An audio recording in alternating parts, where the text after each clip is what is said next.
everyone. This is Kofi Wakhisi with the Atlanta Regional Commission, also on the ITS Georgia board, and wanted to thank everyone for attending today. This is the third of three training seminars that we're doing at the end of the year for our ITS Georgia members. This one's going to be on machine learning and artificial intelligence. We have invited some esteemed guests from some of the major academic institutions in the Metro Atlanta area. We have professors from Georgia Tech, also from Kennesaw State University and University of Georgia. And so each of those institutions are going to give a 30-minute overview of some of the research work in the field of machine learning and artificial intelligence. And then we'll try to have some questions at the end of their presentation. So once you start formulating your questions, we'd love for you to go ahead and populate that in the chat box on the YouTube channel. And then what we'll do is keep a record of those questions and pitch those to our presenters at the end. So without further ado, because I know we're going to have a lot of content, this is a very exciting subject, and thanks to our program, ITS Georgia Programs Committee, for helping put this together. We're going to get started with Dr. Angshuman Guin from Georgia Tech. He's going to kick off the material, and then we'll move over to the Dr. Ginsler and so on and so forth. They're going to do their self-introductions and be looking forward to the presentations today. So go ahead, Dr. Guin, it's all yours. Thanks, Kofi. All right, let's see if this screen sharing is working. All right, you see my screen? Yep, we can see it. Okay. All right, so yeah, I'm Angshuman Guin. I'm a research faculty at Georgia Tech. My primary areas of interest are traffic operations, traffic safety, connected vehicles.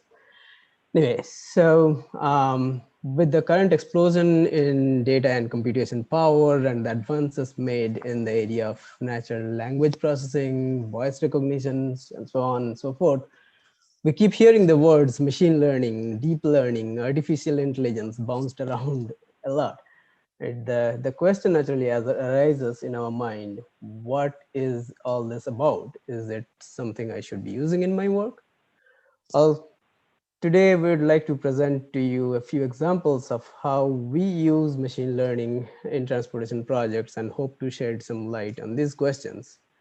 So we are not going into the mathematics or the algorithms of machine learning, but just so we are talking about the same thing, I have put a definition of machine learning here.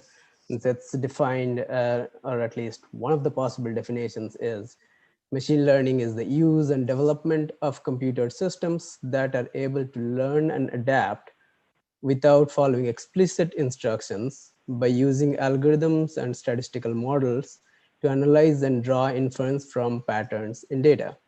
It's not magic. You essentially allow the machine learning model to learn from a training data set and then use it to produce your desired output from the actual data input.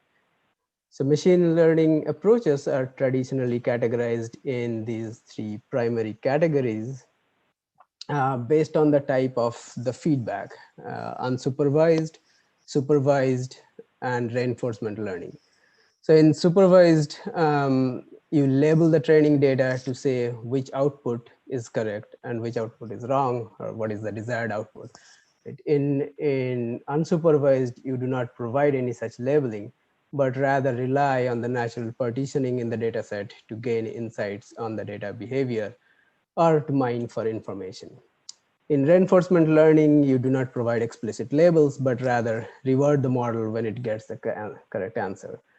However, the recent learning models do not necessarily fall strictly into one of these traditional categories. Deep learning is one of these learning models that have become popular in recent times. It's just one of the learning models.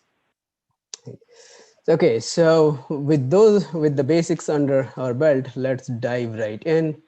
The first use case I have here is the GDOT project, where we used machine learning to refine automatic incident detection alerts. Since we are quite aware that while automatic incident detection technology presents a great opportunity to enhance incident detection, it does generate a high volume of alerts. In this study, we developed a methodology to sieve through the hundreds of alerts and automatically identify the most critical alerts in real time. So the incidents that are generated by an AID can be of various types.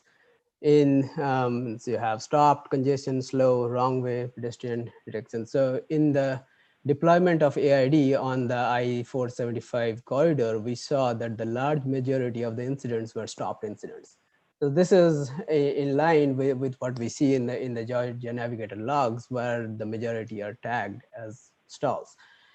So in the stopped incident, we see that 88% of these are on the shoulder. Right. So if we look at the number of incidents on the 16-mile corridor, which is 32 miles of unidirectional roadway, there is an average of 100 alarms per day. So and the fact is that most of these alarms are true.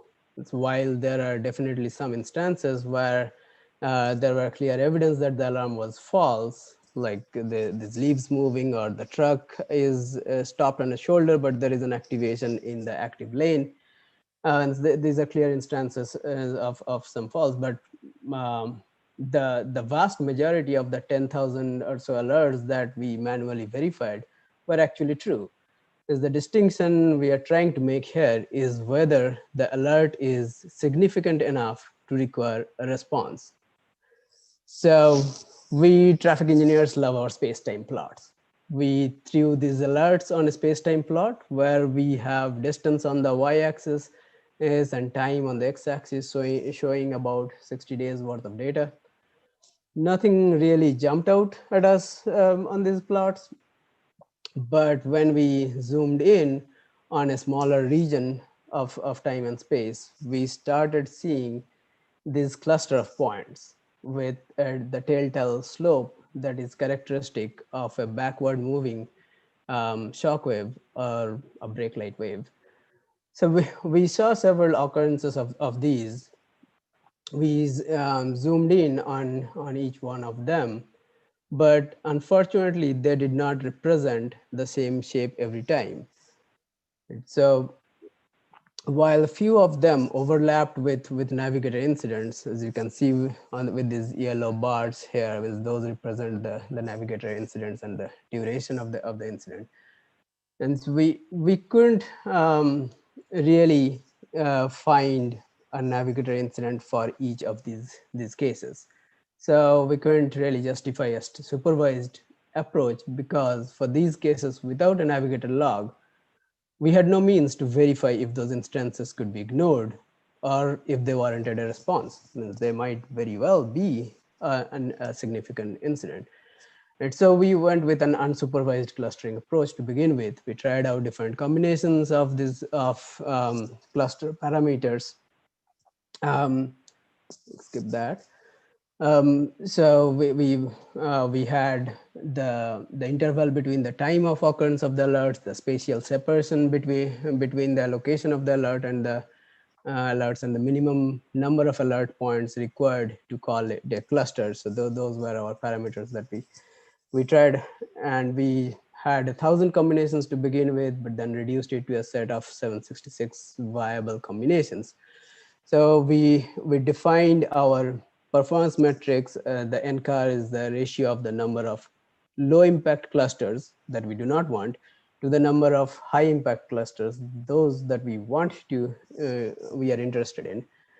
So the detection ratio was the ratio as the number of detected high impact clusters to the number of available high impact clusters that we have manually identified. And the mean time to detect is the time it takes for the algorithm to detect the incident. But these metrics are mostly inversely related. So going back to this chart here, we see that if we try to improve one metric here, means the other metric goes down. Right? So there was no clear winner. So we went with an ensemble approach. We picked the best 159 models that seemed to produce the best balance of the performance metrics and let them all run concurrently on the same data to see how many of them were able to identify the high impact clusters that we are interested in. As we saw this clear pattern where the high impact clusters were identified by a large number of the ensemble models, whereas the low impact clusters in red here were identified by a significantly lower number of models. Now we wanted to see if we can automate this to a point where we will get a single signal out of this ensemble of 159 models instead of visually trying to process it. So we came up with an impact index as a weighted average of the model outputs. And I'm going really fast through a lot of these because I'm not going into the details here. So here we have the values of the impact index plotted as a time series with the 0 point in time being the beginning of each of the incident clusters. So yes, no, all these incidents didn't start at the same time, but we brought them together so we can look at how they behaved over time. So apart from these couple of blue lines at the bottom, there was clear evidence that the impact index rapidly rises to above the 60% level within the first 10 to 15 minutes of an incident. And they stay above the 60% level for the duration of the incident, whereas the for the non for the low impact cases shown here in red, they typically stayed below 60%. Is it perfect? No, it's not. There is some overlap. Anyway, so this kind of gave us a way to easily identify the ones that are having a high impact on the traffic. So, and we would like to respond to them. So moving on to the second use case here. I'll skip that. I have here the North Avenue Smart Corridor project where we used machine learning for data imputation. In this project, we took the real-time data from the field detectors in the corridor, injected it into a simulation model that runs marginally faster than real-time, and processed the vehicle trajectory outputs to produce high-resolution energy emission and other metrics for real-time feedback into the system. So as in any analysis, the quality of the input data drives the output, right? So we observed that there are some gaps in the data, and this is not a knock on any technology. It's just the reality of life. If you have field devices, there will be overloading of the devices, failure of communications, etc. That will lead to intermittent failure. So the red arrows here indicate that the approaches that we did not receive any data on, and they correspond to these blue bands in the diagram on the right, where we have the availability per approach plotted for each 6-minute time interval for a single day. You see that outside of these solid bands, there is a smattering of other outages as well. So the 3D cube at the bottom shows the plots of the outages over multiple days. So by clicking on the 1, 2, 3 numbers here in the legend, we are able to turn on and off the different layers corresponding to the different lengths of outages. For example, 3 refers to 3 consecutive intervals of outages, that is about 18 minutes of outage. So there are different patterns over time, over days, and for different lengths of outages. But since this thing runs in real time, it does not give us the opportunity for human intervention to figure out if the input was good. So we use some machine learning approaches to handle this imputation problem in real time. The things working in favor of using machine learning is that we have a large volume of historic data to train the model. and the model can be retrained to keep up with changes in operation in the corridor. So if we use machine learning.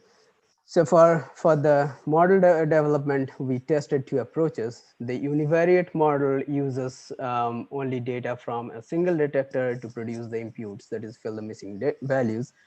The multivariate model uses other detectors that behave similarly to the current detector. So they're highly correlated. So the model training was done with about 11 days of data, and the validation was done on 2 additional days of data. The multivariate model uses two detectors from two different intersections. Like we have Spring Street and State Street, and two different approaches on the two different intersections.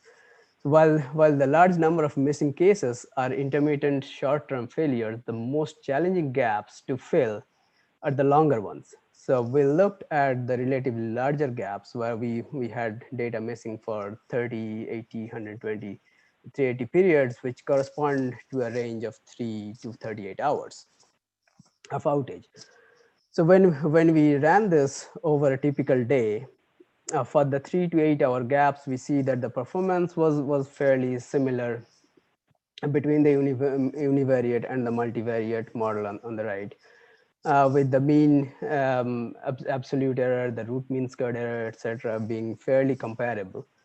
So the green line here is the predicted input value, whereas the blue line represents the actual detector data that we removed from the data set to create a gap, so we can have a comparison. The orange line in the case of the multivariate model represents the data from the second detector that was used in the model. So for the 12-hour and the 38-hour cases as well, the gain with the multivariate model was marginal. So this was for the typical day. However, for when we threw this at an atypical day, the multivariate model really shined here. So, and so this day where we didn't have the typical peak, right? So that multivariate model gave a much lesser mean absolute error and the root mean squared error. So anyway, here we looked at two different applications of machine learning models in traffic operations to circle back to our original question of how do we know if we should use machine learning to solve our problems. We first look at the characteristics of the problem. Like if there is a simple relationship between the input and output, just stick with the simpler model. There's nothing to be gained from a ML model. However, if the relationship is dynamic, like in our traffic data imputation case, means there is room for rapid changes in the relationship, then we can possibly look at the machine learning models. I will leave it at that. So I'm not eating into Dr. Gensler's time. Thanks, Dr. Guin. Now we have Dr. Ginsberg up to share some of his research and applications and observations. And I think Dr. Ginsberg, you're on mute.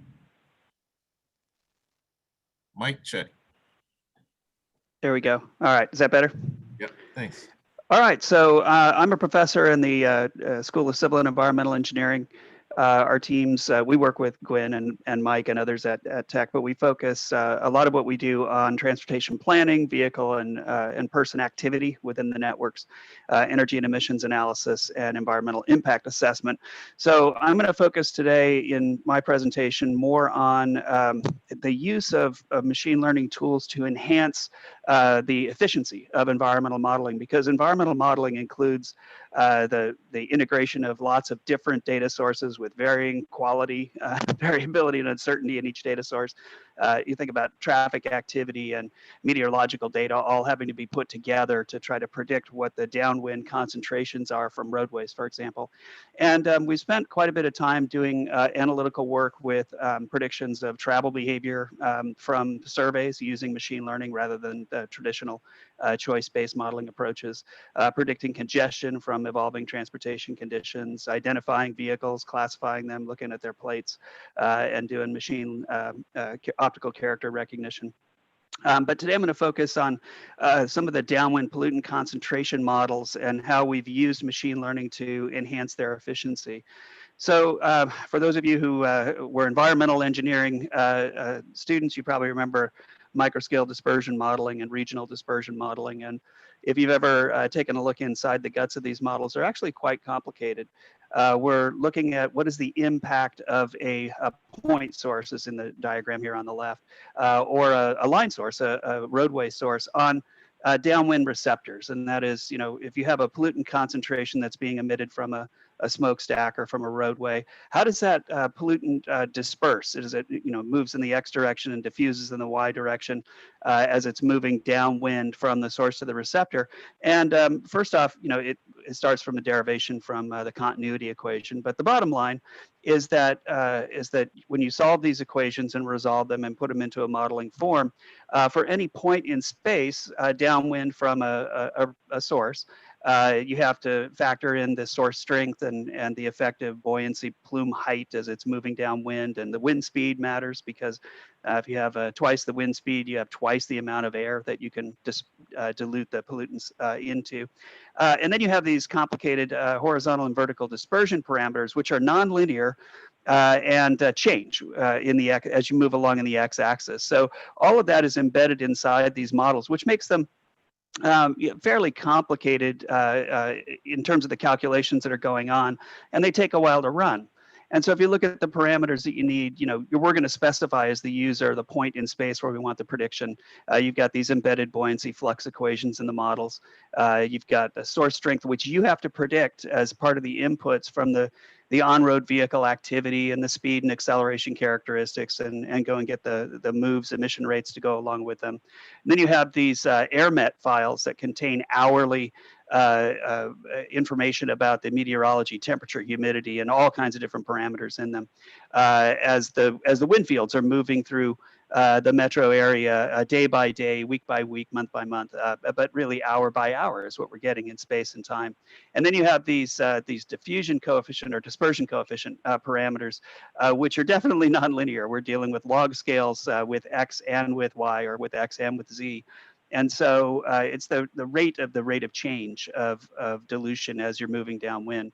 So the bottom line is they're complicated enough that most of the analyses that are done that have been done historically are for small corridors or transportation intersections where you're going to define a very refined or fine number of receptors where we care about the concentration away from the roadway, places where people will be for an hour or more. And then a limited number of roadway links to go with that, just because it takes too darn long to run the models for larger scales. The first example I think that we have in the literature is what we did for Atlantic Steel back in 1999, where we laid down a grid of receptors and looked at all of the links inside the area with what we called Cal-line grid back then. To get a concentration field that resulted from the transportation sector. So, in theory, if you're looking at this and you're thinking about modeling for, potentially using it for emissions inventory development, for regional pollutant concentrations that are transportation related, to look at what the health impacts might be alongside major corridors and the like, so or for conformity analyses. Being able to do this at the regional scale is a desirable capability. And that's been enhanced by the integration of the MOVES model into these processes. And I'm not going to talk about that today, but it requires the supercomputing cluster and development of massive lookup tables to get to where you want to be. And historically, most of these analyses have been done with 200 meter by 200 meter grids, and they're just way too big. In order to get good concentration estimates, you really need to have a much more refined grid of receptors where you care about those concentrations. In the upper row, you can see with a 200 meter grid scale what the concentration profiles look like on the right. But if you go to a much more enhanced grid layout, you can actually get much more refined concentration estimates. So the density of the receptor grid really matters. And if you notice, it's not a grid here on the bottom left. This is kind of, I'm getting to one of the final outcomes as opposed to the initial. But if we lay down a 5 meter by 5 meter grid, you're going to get what you see in the lower level. And it matters. It really does matter in terms of looking at potential health impact assessment.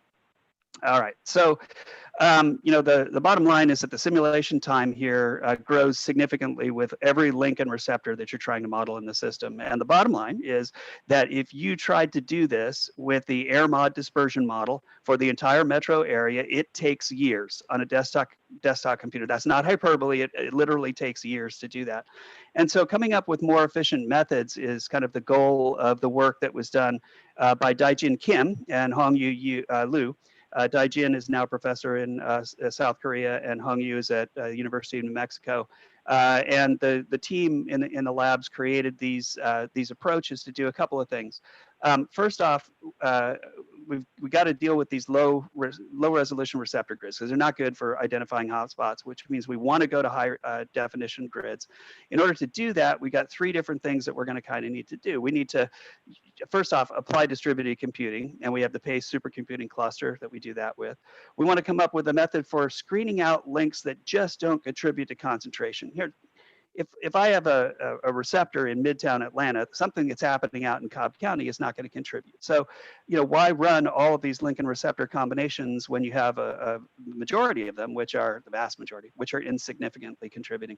And then finally, is there a way to do more strategic receptor placement given the nonlinear relationships with distance? And, the further away you are from that source, the concentration drop off is nonlinear. Is there a way to do a better job of putting in only the receptors that you need? The PACE supercomputing cluster has about 35,000 cores. We have access to a couple hundred cores at a time in what we do. And it's really the only way that we can kind of do the baseline for collecting the data that we need to develop the machine learning models, where we basically brute force every combination and then come back in and say, well, is there a more efficient way to do this? I don't want to spend much time here other than just to say that the important element is on the right, where we are taking the jobs in the red on the lower left and sending those jobs to the clusters and aggregating the results. It's essentially just distributing the computations across all of these different sources. All right, so the first thing I want to mention here is link screening, and I've kind of alluded to that if we want to minimize computational cost, let's get rid of any link receptor pair that doesn't matter. It doesn't impact the downwind pollutant concentrations. And we've got these complicated model structures. We've done these kinds of things in the past, and in order to do that, we first established a variety of different approaches that we were going to take in this learning process: logistic regression, regression tree, random forest, support vector machine, ADA boosting, and neural networks. And we defined a significant contributor as being a link that contributes either 0.1 micrograms per cubic meter or 0.01 micrograms per cubic meter. And then allowed the model to look at all of the different variables that are involved in the dispersion calculations, everything from the mass flux coming off the roadway, the distance, the wind speed, wind directions, all of these factors in the model. And Daijin Kim created an environment. It was a supervised environment where he ran the AirMod screening simulations using these random components, compared them to the real world concentrations. Now, they compared them to the high resolution grid concentrations where we run every link and every receptor, and then train the classifiers to identify when a link is significant and not significant, and then to go through the validation process. And so the bottom line is that for each model, you go through a process to identify the variables that the machine learning model says are important. You compare those to what you expect to find in terms of the magnitude and the relative importance and the direction, certainly, whether it's positive or negative. And then you select the variables that make the most sense. And so the bottom line for his work, which is in his dissertation, is that the random forest model did the best job of identifying both the significant and insignificant links. And that was used then in the process to really do a screening to say that when you're going to run the AirMod model, let's leave out any of the source receptor pair combinations that the machine learning model says are not important, and that will improve the speed. And so you can see here that if we use the 0.1 microgram per cubic meter threshold, the model is selecting only 23 links out of 161,000 links that are out there. And if you go with a little more liberal cut point to say, well, anything 0.01 microgram per cubic meter or larger impact will end up with 175 links. So you can imagine that what that does with the computational time. You get effectively the same results. The R-squareds are great, and you look at the differences in the pollutant concentration predictions. We did a Northwest area and a downtown Atlanta study. And if you look in the far column on the right, if you use this kind of 0.1, really kind of restrictive, you get about a 500-fold increase in speed. Or in other words, it takes 500 times the amount of time on the computational system to do everything compared to using just the links that are important. And then it's only about 113 times if you use the, kind of the lower threshold and say, well, everything's a little bit more important. We'll go with 0.01 instead of 0.1.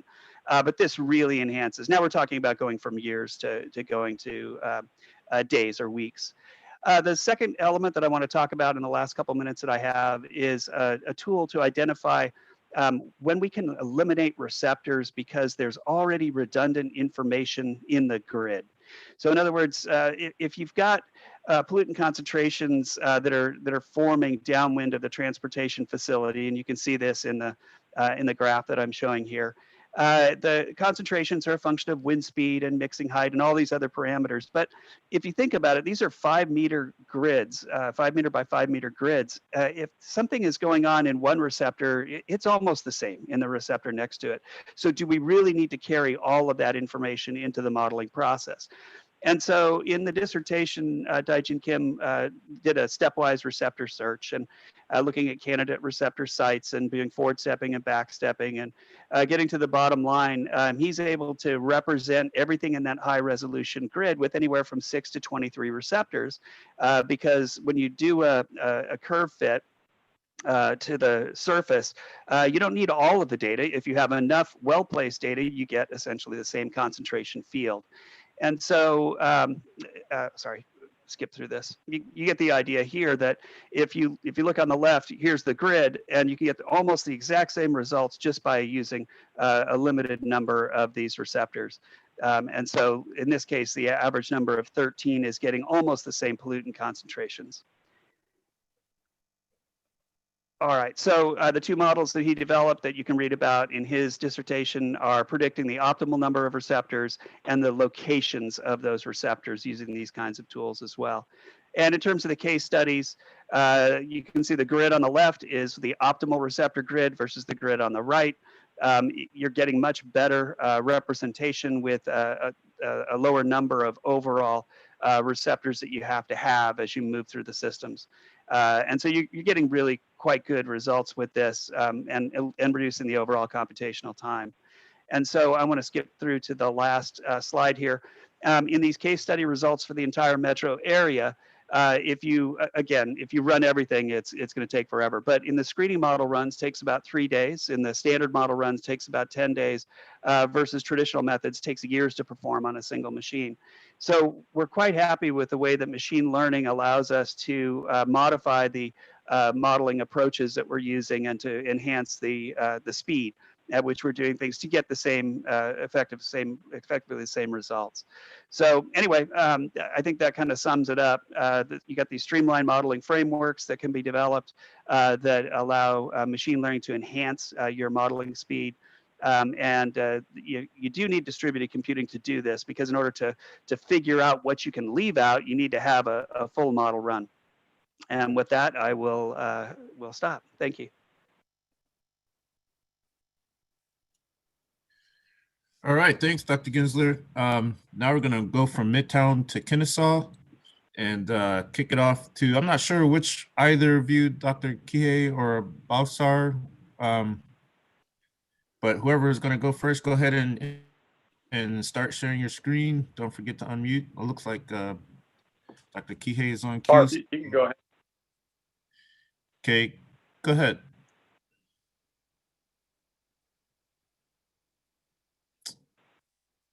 Oh, which one of you? Okay, gotcha.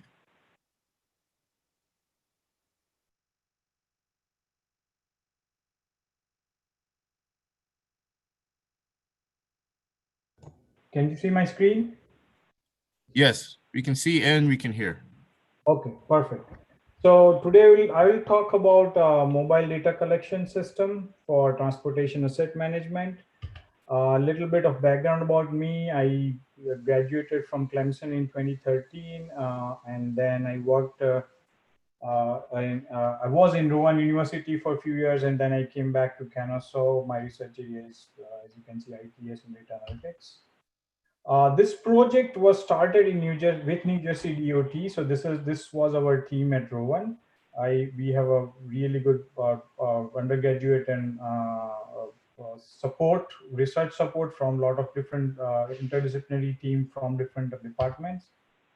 So what was the vision? The vision for this project was to develop affordable and portable system that collects data and that utilizes existing resources.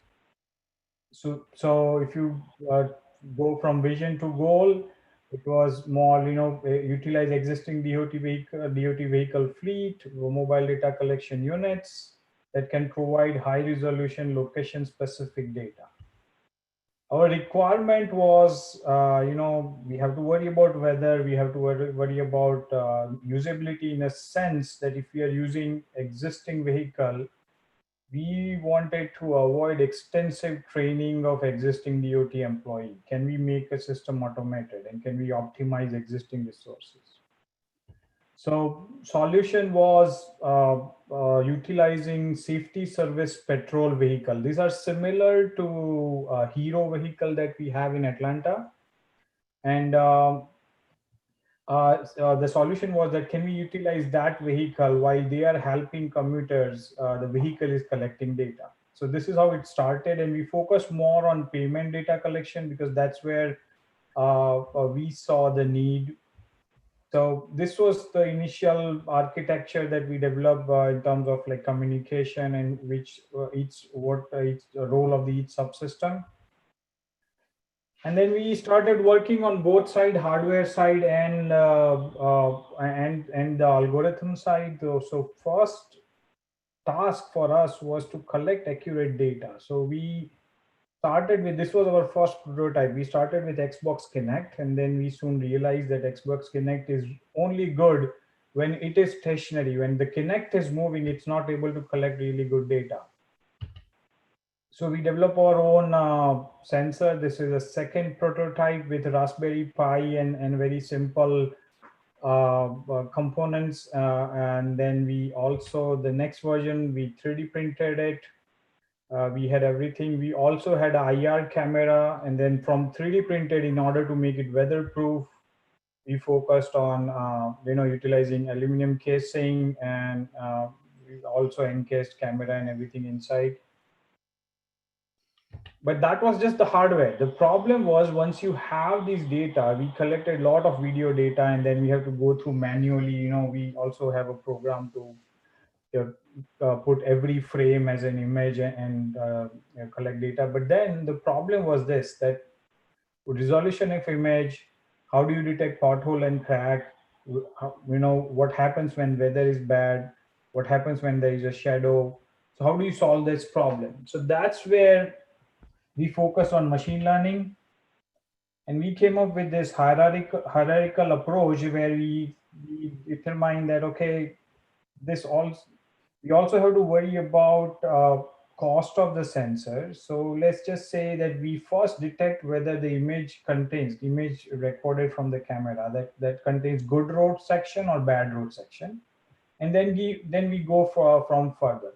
But what happens in that sense, as you can see, when you use the same image and the output from every step represents one model. So output from one model has its own error.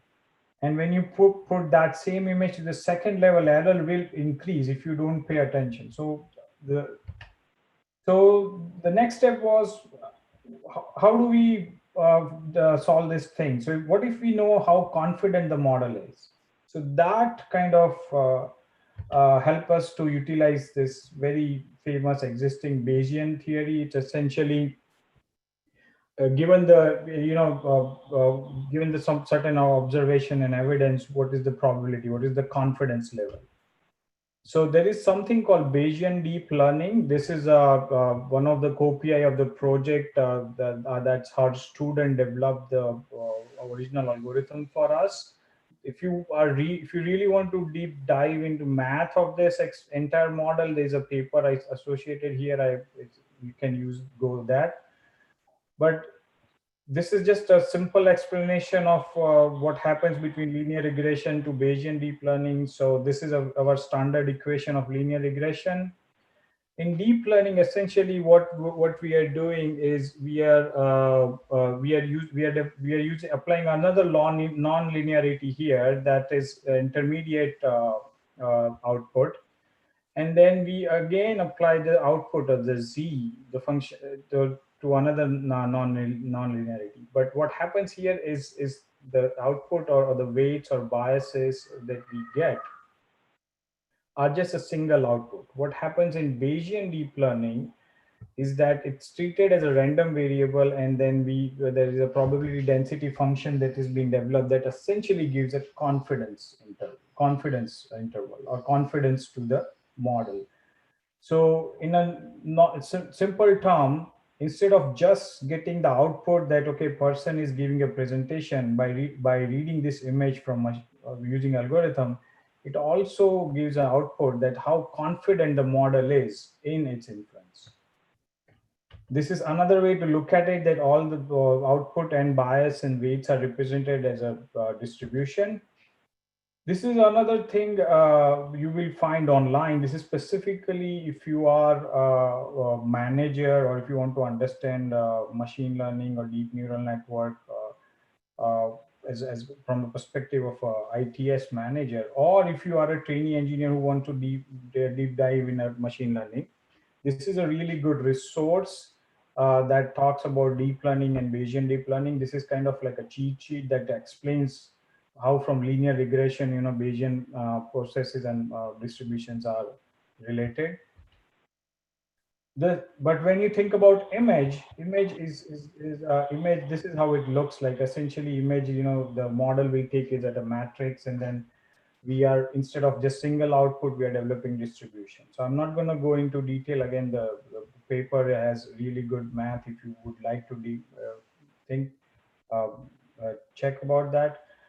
But what we were interested in, this is the kind of output that we were looking for. So we instead of just having an image, we wanted the model to say that, how confident you are in guessing pothole and guessing bad road. So this is a second level. If you remember that, this is a second level. This is where we get that, okay, there is no pothole here and there is only crack here, and this is the confidence for that. In the first level, we apply the similar thing, but the confidence only provides whether the image is good road or bad road. So again, so now we develop. So now we can, once we have this confidence, we can develop some more algorithm on top of it to check. So essentially, if you know the consistency of every model, if you know that the model is plus or minus 5% accurate, then you can work on top of it to optimize your output. After that, we started testing the model with different location. This is the test done in Rowan University, near Rowan University. We also used a Rowan truck and a 3D printed sensor to drive 24-mile stretch from Rowan all the way to Delaware Bridge and come back. And then we are still processing data. It's a lot of video images that we have to go through. We also tested the model with other available machine learning model that is very popular, VGG19, ResNet 50. So these are the results for other model, but we wanted to see how the existing model and the model that we developed with that performs when the image is distorted because of weather, because of anything else. So what we did is we introduced a noise in the image. So this is the actual image that we have. and we introduced noise at different level, and then we tested all the models. And as you can see, the existing models, machine learning model, if you just directly apply, it's not performing very well, but the consistency is staying same here, and that's what we wanted. So we again further tested model for second level parameter. These are the results, and this is where we are right now. So now what we are doing is we are instead of using 3D printed camera, we are developing a box that directly connects to the rear view camera of the vehicle and can detect cracks and potholes while drivers are working or helping commuters.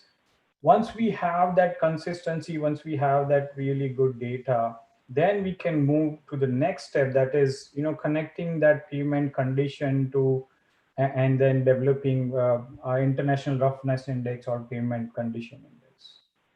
So I think I'm done with the 15 minutes. I'm going to stop here, but if you have any questions, you can reach out to me.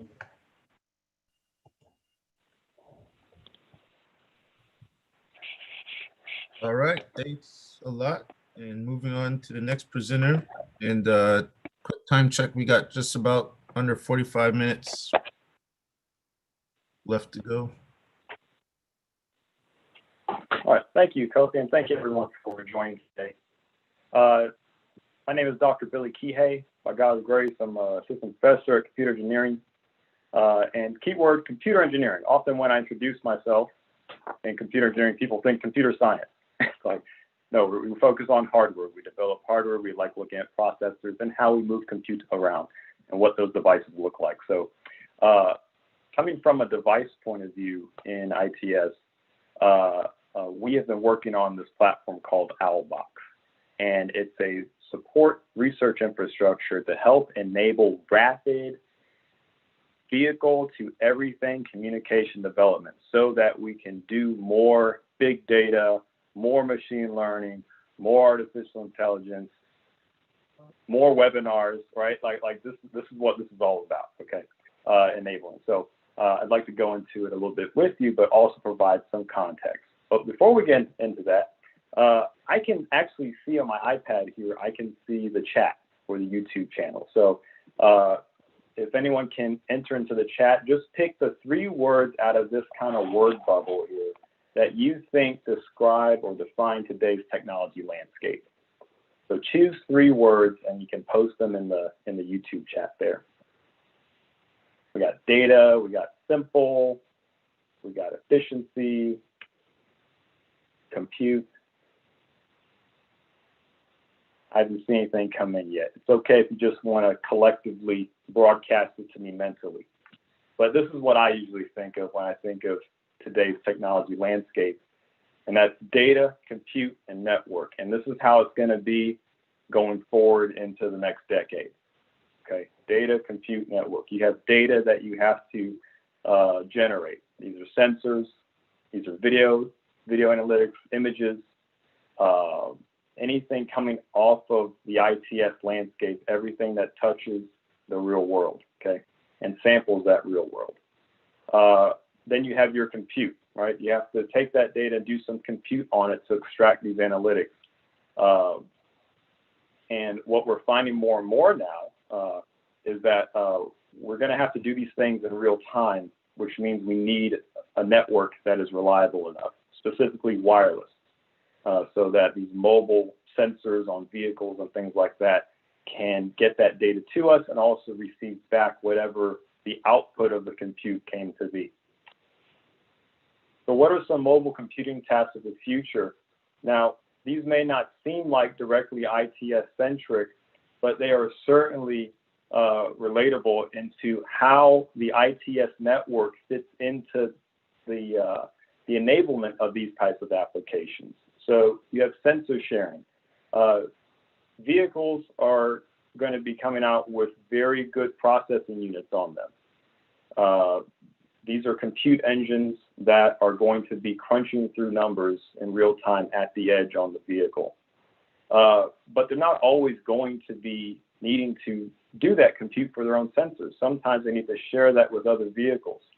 And so to enable that is this concept of sensor sharing with the vehicles in real time, either through cellular V2X, punching some information across real-time event alerts, either through a 5G cellular link or a 4G LTE link, if that's the bandwidth can handle that, maybe for control channel, not for data channel. But sensor sharing is a part of that. And there's going to be some mobile computing that needs to be done. Also, how about entertainment? If you haven't heard of yet, it's coming. It's AR, VR in the car.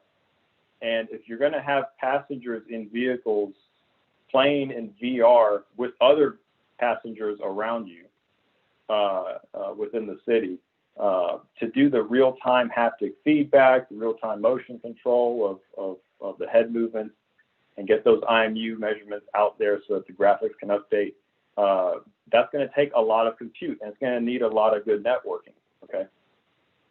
Lastly, mobile distributed cloud centers. So Randall spoke earlier, and he showed a nice picture of this data center where he runs a lot of his models for the pollution trajectories mapping. Well, again, with these vehicles coming out with all of these very intense processing units to do the edge processing for the machine learning, for the deep learning inferencing, and online training, what about when the cars are not always moving? They could be moving, but what if they're also just parked outside, plugged up to an EV charger? That's a valuable resource compute that we need to have access to for running real-time AI machine learning stuff for other services, for other users. So through a lot of the topics that we're just talking about today as a collective research community, all of these applications, specifically in a research point of view, they're typically not always real time. We typically take this data, we look at it offline, we tell our students, okay, here's a large gigabyte file, figure it out, right? Here's some tactics you can use, and let me know when you need help. And then we're also doing our own stuff looking for this. But when we talk about finally getting those models out there, where the industry is doing that, or research, public-private partnerships are getting those models out there and running them, in the future, we're going to see where the compute is not done locally or shipped off to a server somewhere far away. It's actually going to be distributed through little compute operations throughout the city. Okay, so we call this a vehicular fog, okay, or vehicle fog. This acronym up here, MEC, Mobile Edge Computing. You all should know what this acronym is. So right now, this is kind of what we're looking at in the current landscape. Here's A, right? We have cars, mobiles, pedestrians, and we have traffic cameras. And typically, if you're going to do real-time analytics, you're going to ship that off to some server, probably in Palo Alto, through AWS and their network, okay? But what we're moving towards, and what a lot of folks are moving towards, is B, which is we're going to take the compute and move it closer to the edge, okay? Where the data processing is going to be done closer geographically than it was before, okay? And then C, this is the one that we all should be really excited about. This is where we not only have the compute out there, but now we have a flexible communication network, okay, that understands everything about everything and how to route that compute and those resources and tasks in real time. So again, with this flexible network hardware, it's called software-defined networking, it's called network virtualization functions. You have compute resources on vehicles. They're parked somewhere outside in the parking lot. Honestly, at some point in the next decade, someone could be streaming a Netflix movie from someone's vehicle in the car because Netflix offloaded that cached video into a parking lot somewhere, okay? But to handle the real-time stuff, especially safety, this is what we're looking at, where all the vehicles everywhere are helping to compute, okay?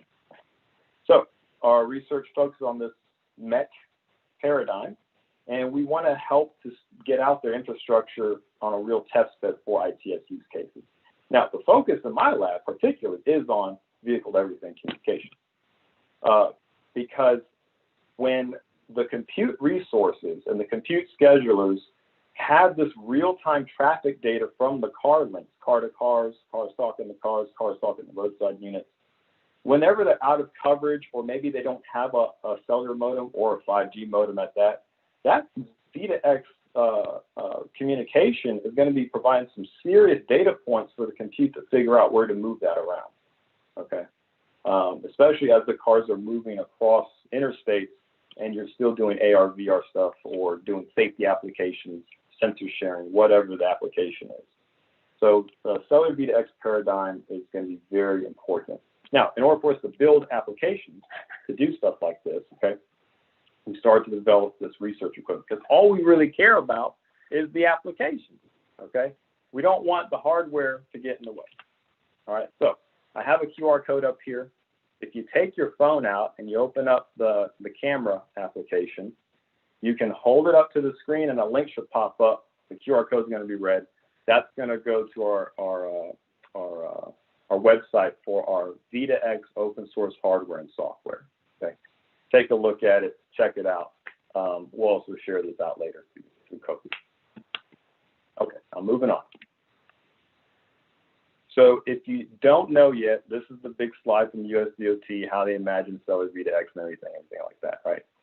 We know that on top of this, from what I said earlier, there's compute resources trying to take that data of the cars moving around and understand where to move the compute to enable machine learning AI stuff, okay? We got work zone data detection. We have sensor sharing through cars braking ahead of each other, intersection movement assist. That compute can be done locally in the fog, okay? Local servers doing that processing. It doesn't have to be shipped out somewhere. This is also how we move towards packetizing vehicles through a transportation network. You can't run models like that and crunch those real-time models so that you can do stuff like on the right here, eco-traffic signal timing, where you're giving these larger vehicles that burn more gasoline a green wave through the city. I love this application. Chattanooga, their test bed up there is actually doing a lot of DOE research on this. Fascinating stuff. But this idea of being able to packetize every single vehicle or last mile mobile transport through the ITS network, the transportation network, it's going to be fascinating, and V2X is going to be a part of that. So it's a V2X wonderland out there. We all want to go play in it and develop apps and stuff like that. But many of us lack development expertise, we lack funding. I mean, if you've ever worked with some of the vendor V2X radios, it is atrocious how difficult it can be. You have to learn their frameworks. You got to learn their VMs and how to do all this other software engineering stuff. But if you know how to write Python, if you know how to write JavaScript, we want to enable you to be able to develop these V2X applications on our platform that we're coming out with. It's called OwlBox. One of my students designed the 3D printed case we use. Everything is a kit, okay? It's just a kit. There's commercial off-the-shelf units we have. You can put them in cars as OBUs, onboard units. You can put them in windows as roadside units. This is a little picture outside of our faculty parking lot there at Kennesaw State. And what it is, it's basically a kit. You go in and you assemble everything. You get your antennas, you get your little connectors, you get all this stuff off Amazon. Okay? And you 3D print the case, put the little board in there. You attach the little radio module. That radio module is the thing that enables a V2X real-time application link between the cars. You assemble it, hook it up, and there you go. You got a beautiful OwlBox that you and your family can enjoy. All right, well, my living room looks a lot like this over the lockdowns as I'm assembling these things because we can't work with students directly. And then we get some pretty OwlBoxes we can deploy. All right, so what can you do with these things? You can tether them to a 5G phone. You can, put car-mounted antennas on top. Use a USB GPS receiver for your navigation purposes. You can put them as roadside units, onboard units. You can also plug them through Ethernet to the local network there at your organization. Now, I have to say this, OwlBox is not a product, it's a kit that you assemble. All we provide is the OS you flash on the SD card, the software libraries, and you can get up and running. Now, I'm using the term V2X kind of loosely. So here's how OwlBox is different. It's not cellular V2X, although it's on our roadmap to support that. It's not DSRC. It is its own separate real-time communication link. It mimics DSRC as close as possible, okay? And what's cool is that you can broadcast in all the 5.9 gigahertz band. You just boot it up, turn it on, and you can just start broadcasting packets and you can even interact with the roadside units that are on North Ave. I have packet traces where I'm receiving the packets from those roadside units with my OwlBox. So it's pretty cool stuff. But you have to know the OwlBox is just a computer, but when you configure it to go in the 5.9 gigahertz spectrum, it's illegal. I got to tell you that. Okay, so we are currently having a site license that we've already got approved. We're just trying to get our experiments approved. But you can leverage our site license, and the idea is we're going to deploy all these boxes all throughout our campus in the spring. One of my students made a fabulous back-end dashboard for everyone to log into. You'll be able to log in, click on it.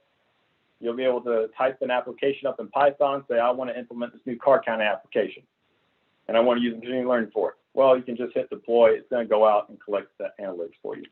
Anyway, if you're interested in partnering, please QR code up, camera, and you'll get a link to find out more on a newsletter. Sorry for going over time. I went over time a little bit, but thank you so much for your attention today.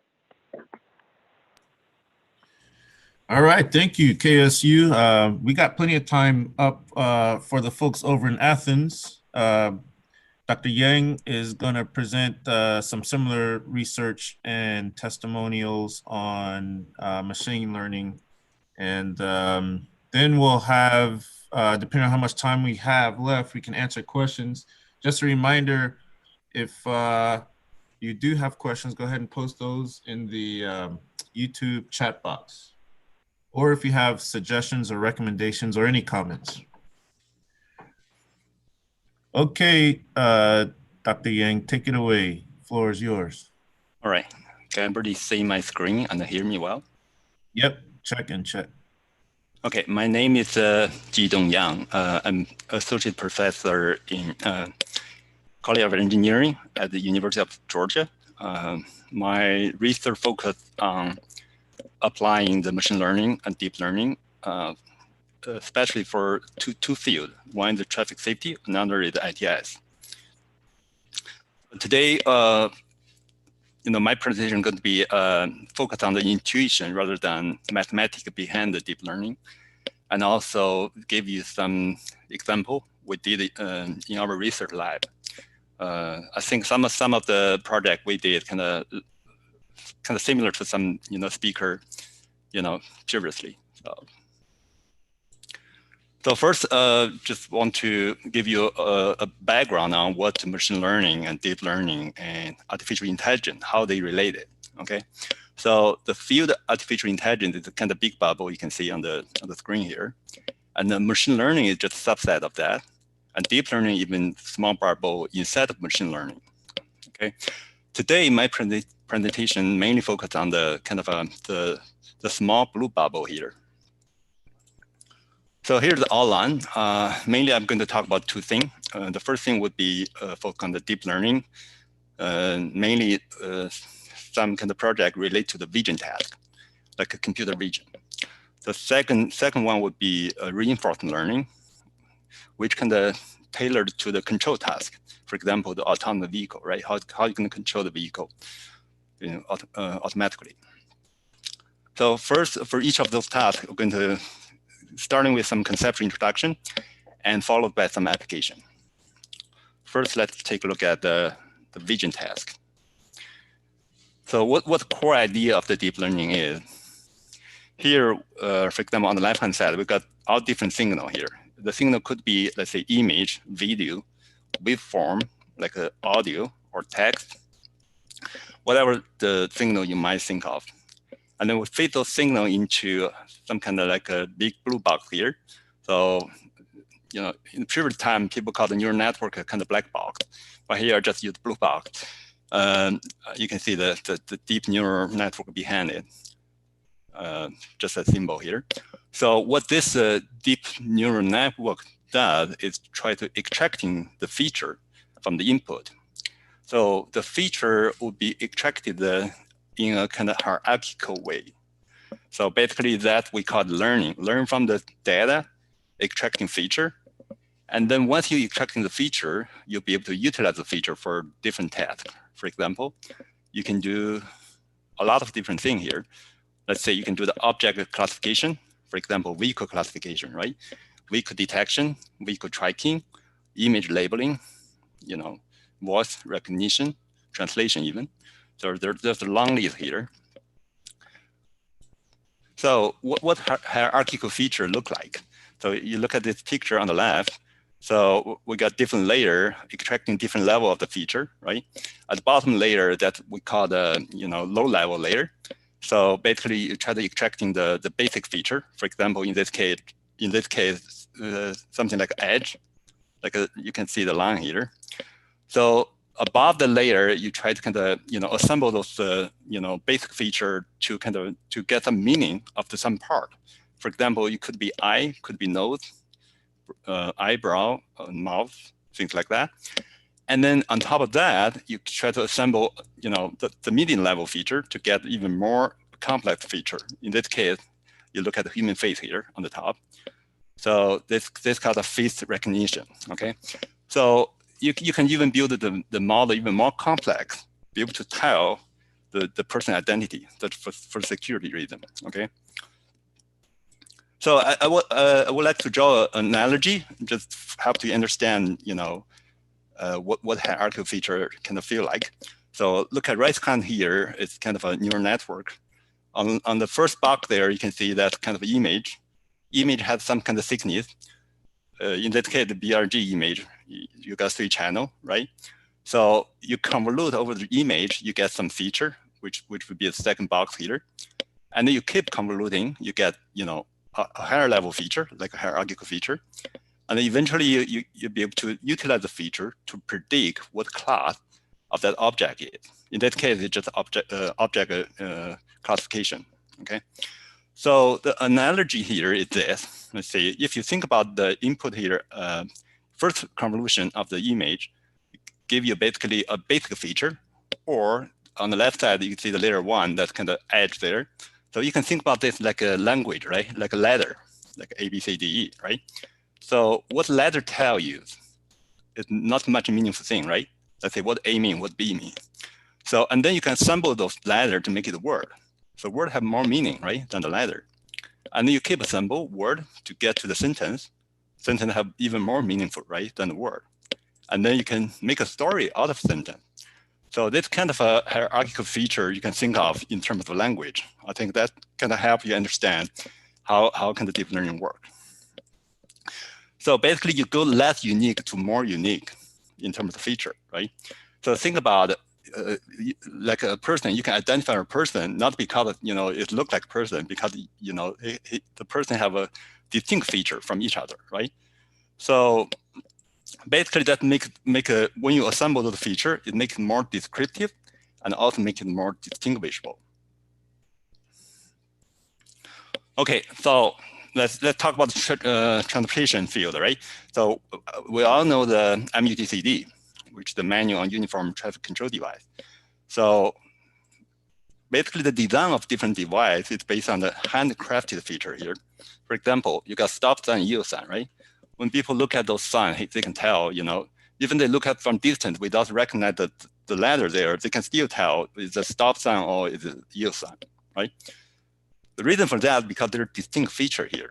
As you can tell here, we have 3 basic features here. First is color, right? And then you got shape, you got octagon and the triangle, right? And then you got ladder. So that's kind of 3 broad feature here. So also the feature kind of redundant here. So if you miss one, you still can get the other feature. You can recognize, oh, there's a stop sign. So you'll be able to stop timely. Okay. So give you an example, very popular deep neural network. Deep neural network here, I refer to the convolution neural network. So here, VG16 network. So this is what it look like. Just show the whole picture here. On the right-hand side, that's a network, okay? So on the left-hand side here, we got ImageNet. ImageNet is kind of project led by the Stanford many years ago.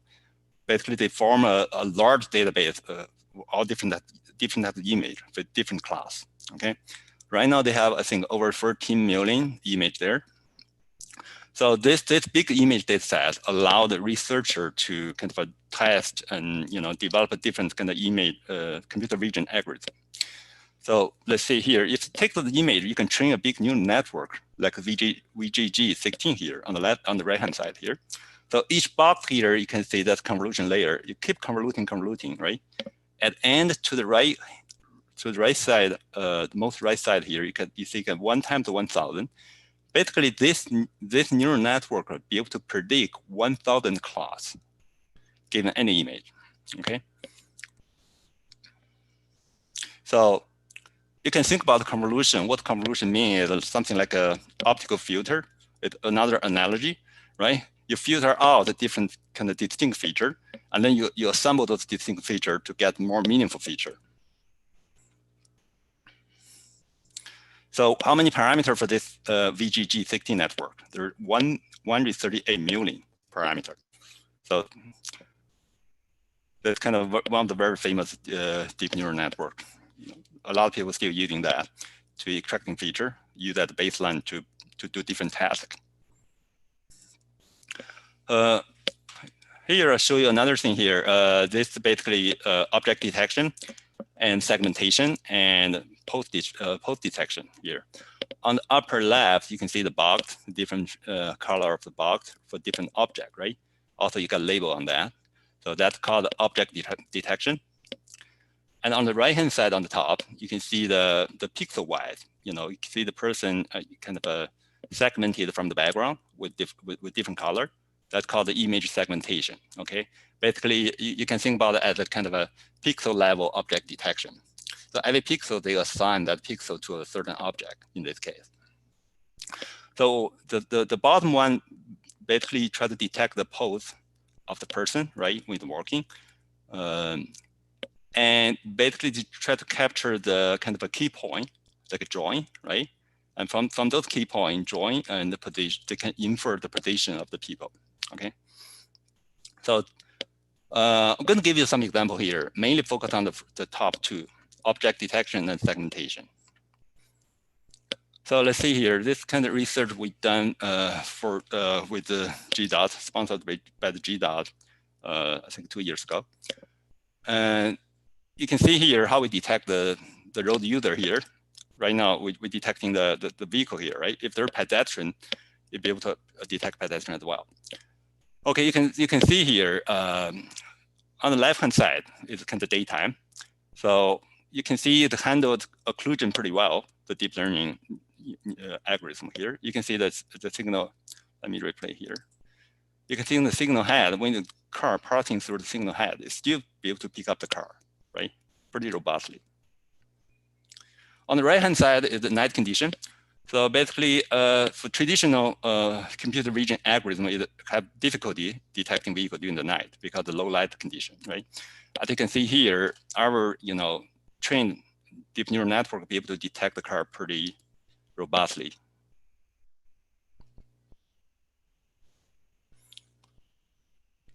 All right, there's another application. So basically, just use the camera, you can use the CCTV camera or some other camera, it doesn't matter. But this one is, I think, got the location here, but this kind of DOT camera. And what we did, we used this kind of short video for testing purpose here. As you can see here, we detect each vehicle at the box here. You can see they have number on the box, on the top of the box, that's kind of car ID. You assign an ID, unique ID for each vehicle. So let's replay here. So here we just show how we're going to do a different thing with this kind of with deep learning technique here. So what we can do here, we can do the count, right? We can count the vehicle. For example, I draw a blue line here. on the screen here. So vehicle path data account, right? Not only that, I can also classify the vehicle. For example, we got big truck there. You can see on the upper left, upper right corner here, we got count, truck, and car separately. Okay, so based on that, we can compute the volume, right? Almost right away when the car passing, and then we can infer the speed as well. Most important thing here, we can get the density right from the screen. When we get the density, everybody know that, right? Density, basically, we use the density to calculate the level of service here. As you can see here, we calculate a level of service on the fly. Let me replay it one more time. You can see the odd number updating. What they tell you here, you could have different level of service throughout the day, right? So if you keep monitoring like this, you'll be able to come with the kind of probability distribution over the level of service. Right now, when we calculate the level of service just based on a fixed 1 hour volume you collected from the field, right? But this gives you more flexibility to get dynamic of the scene to get kind of distribution of the level of service. Okay, next application, I'm going to talk about the traffic safety. Again, this is part of the research funded by the GDOT 2 years ago. And first, give you some background introduction. Vision Zero campaign, right? Everybody, I think in the translation should know that. So we got Vision Zero. Vision Zero basically means, we don't want to, injury and crash to happen. So we want to minimize that all the way to the zero. Nothing bad happen, okay? So the philosophy behind that is crash are preventable, okay? So believe it or not, crash are preventable, right? Think about COVID-19 now. So nobody drive on the road, of course, crash going to going down, right? So here the approach we took for this research project. So basically we leveraged computer vision and video analytics, okay? And then we be able to kind of capture the traffic conflict event live using the camera, okay? And then we don't want the crash to happen, right? Because it's too costly. So we want to stop there.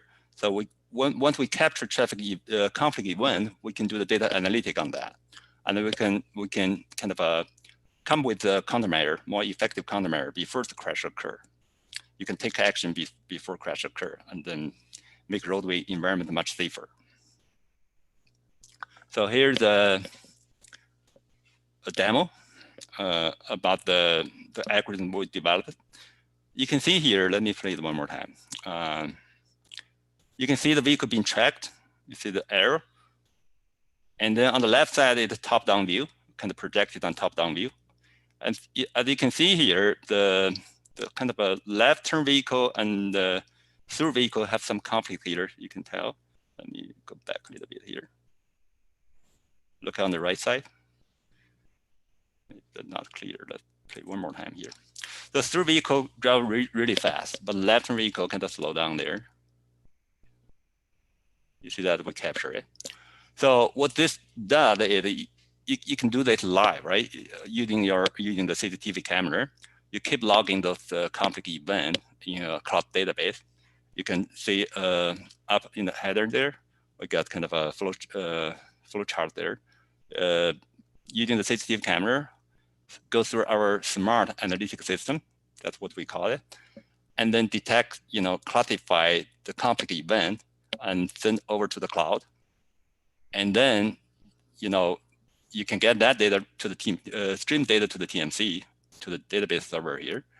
So you can monitor that, in real time. Also, you're accumulating a database on conflict. So there are some other application, but this one not we did. This kind of a research done in Florida. I just want to show you here, see what kind of potential deep learning can be applied to. So we are also doing something similar right now on this subject here. So this is for truck taxonomy and classification. You can see on the left-hand side here, they'll be able to detect the logo of the truck, right? From there, you'll be able to tell what the vendor is, right? What kind of commodity it's transporting. And in the middle picture here, you can robustly detect the tear. You can see the small green box there. So from the spacing of the axle of the tear, so you'll be able to infer the class of the truck, right? So on the right-hand side is the FHWA 13, well-defined 13 truck class, okay? So there's another research, we're still working on this. Just want to show you some kind of preliminary result here. Again, it leverages the CCTV camera. So in this project, we take we collect a lot of data from different states. I think we focus on 3 states. I'm going to show you on the next slide. I think we collect more than 10 million, not 10 million, 10,000 image.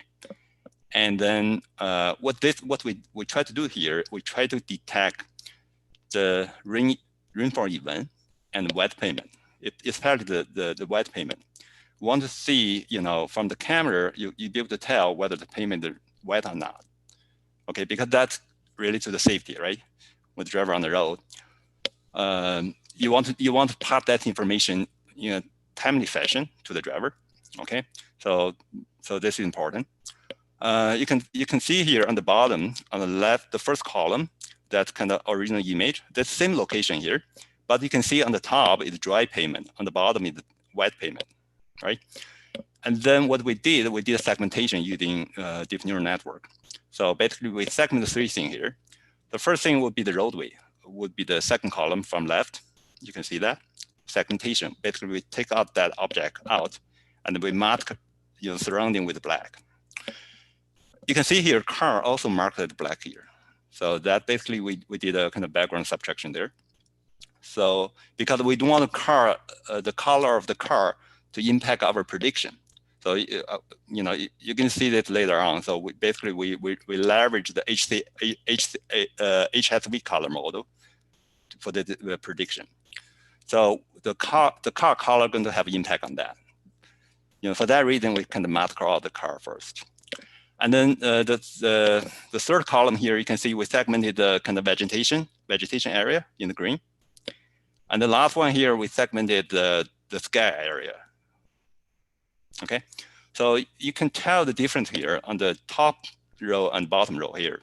Top row is a dry condition, bottom row is the wet condition, right? Let's say if we assemble the color here, we plotted on the upper right corner here, you can see the sky when the dry, it's kind of a little bit bluish there, right? So when the white, dry white mean here, the pavement dry or white, okay? So when the pavement dry, sky is kind of blue there. When pavement get wet, there's the same location. So sky kind of the bluish kind of going down. And the bottom here, when road is dry, it's kind of brownish, right? When the white, kind of you add a lot of gray there. So basically this based on the HSV color model, because the HSV color model is kind of similar to how human perceive color. So with that information, so we'll be able to predict whether the pavement is wet or not, okay? Here's the data collection part. So let's see here. So we access over 1,000 traffic camera in 3 states, Penn DOT, Virginia DOT, and Alabama DOT, okay?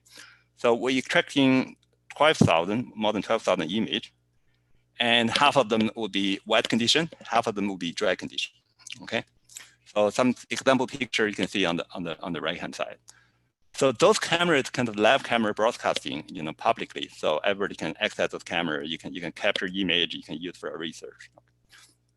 So that's what we did. And here we build a kind of a model pipeline here. So take input of the picture. In this case, for example, we've got wet pavement picture here. So go through the MOG2, which is mixture of Gaussian model.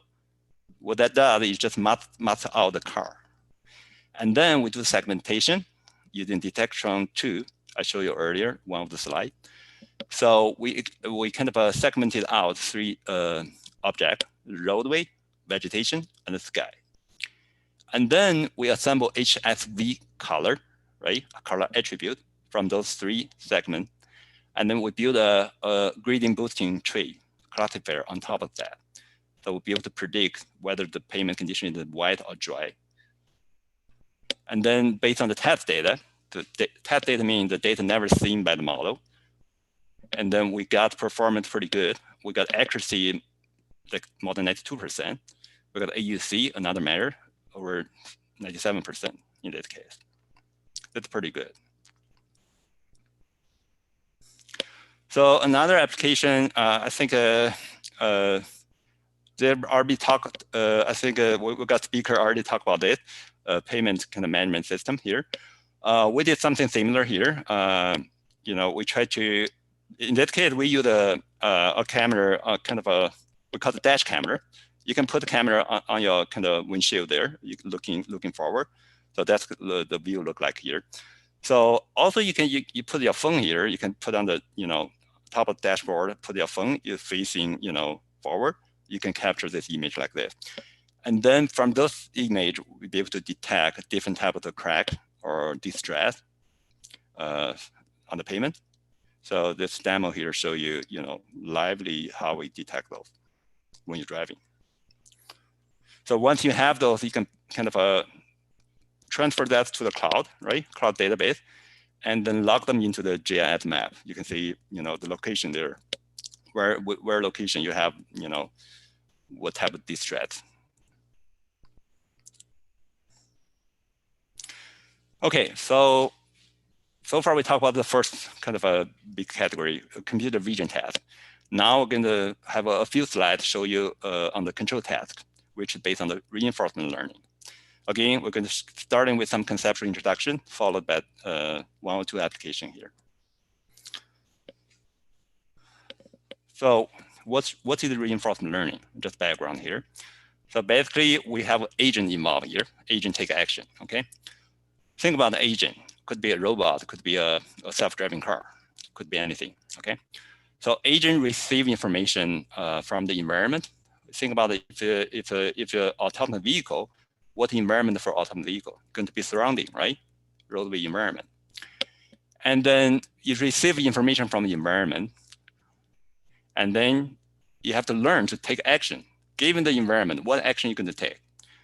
And then some action you take, you got higher reward. Some action you take, you may get penalty. Okay, the agency have to learn how to take action to maximize the total reward. Okay, here on the right-hand side, show you some kind of animation here. So first, agency read the state from the environment. What is the state that the environment is in? And then you take action.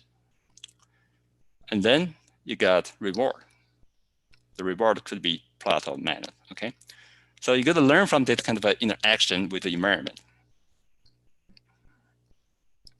Just like think about like a baby, how the baby learn to kind of to walk, right? You have to learn, kind of probably starting falling a lot at the beginning, but eventually you learn how to walk, right? So kind of similar. So here the two kind of a direct application of the reinforcement learning would be traffic signal control and autonomous vehicle driving. Okay, so we're going to focus on the first one, traffic signal control using deep reinforcement learning. That kind of similar diagram, similar to the previous slide, but just oriented differently. So here we got agent here. I put a neural network here indicating, the agent going to learn using the deep neural network here. And on the right-hand side here, we got kind of an environment, which is the kind of intersection condition, right? And then the agent read the environment as a state, right? And then they take action through the controller at the bottom. Excuse me. And then what controller does is just allocating the split, right? Kind of changing the split, the cycle length, things like that, and offset. And then implement that, and then you got a different environment, right? I'm going to read the state from the environment, new environment again, and then you can take action again. And then in the meantime, you still get a reward. So agent going to learn how to maximize the reward by take different action here. All right. So there are two typical algorithms for deep reinforcement learning. One is called policy grading, another called Q learning. So in this example, we use Q learning, deep Q learning, to learn how to kind of a time signal. Here the animation here show you, we train a deep Q network with a single intersection just for demo purpose. As you can see, the bottom one have 50 epoch, top one have 100 epoch. So basically, each epoch you go through the the training process. So the more epoch you go through, the better you learn. You can see here, you can see the difference instantly here, right? A 100 epoch scenario will be much better than 50 epoch here, as you can tell, right? So what this does is we can pre-train a network with simulation, right? We conduct simulation, we pre-train a network, and then once the training result look good, we can deploy it in real time. And then after that, the system going to learn on its own from the real data collected in the field. So what that means is you don't need to do any retiming later on. Okay. That's kind of good thing about the reinforcement learning.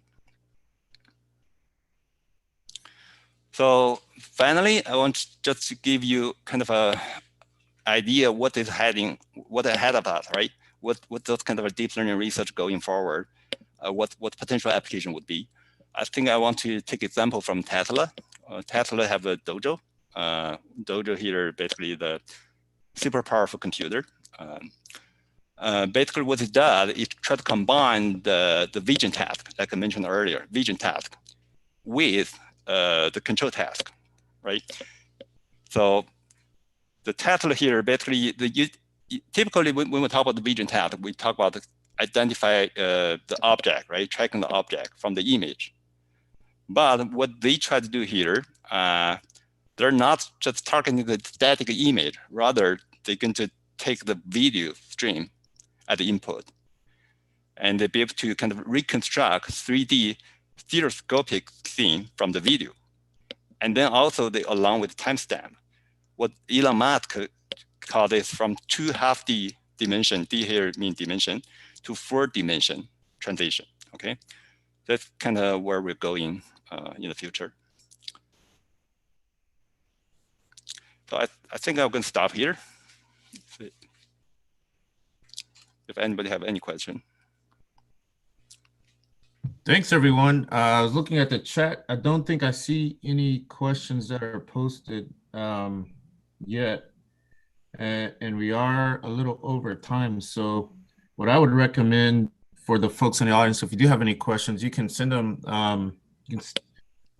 to, let's see, I don't know if there's a way to get those in but you can maybe just email the ITS Georgia chapter if you have any questions or requests for further information. And so we'll forego the Q&A because like I said, I think we're over time, but thanks again. We really appreciate all three universities getting on the call with us today and sharing us some insight. What we want to do, we talked about, just for the folks in the audience real quickly, we're going to try to work on maybe getting some more training on the mathematics side of AI and machine learning. So if anyone's interested in that, let us know. But we'll be doing some more outreach over the course of the year to kind of fine tune that. But that's all I have. Any closing words or remarks from anyone? If not, we're going to wish everyone a safe and healthy holiday season. Get some rest and get ready for the new year. Thanks, everyone.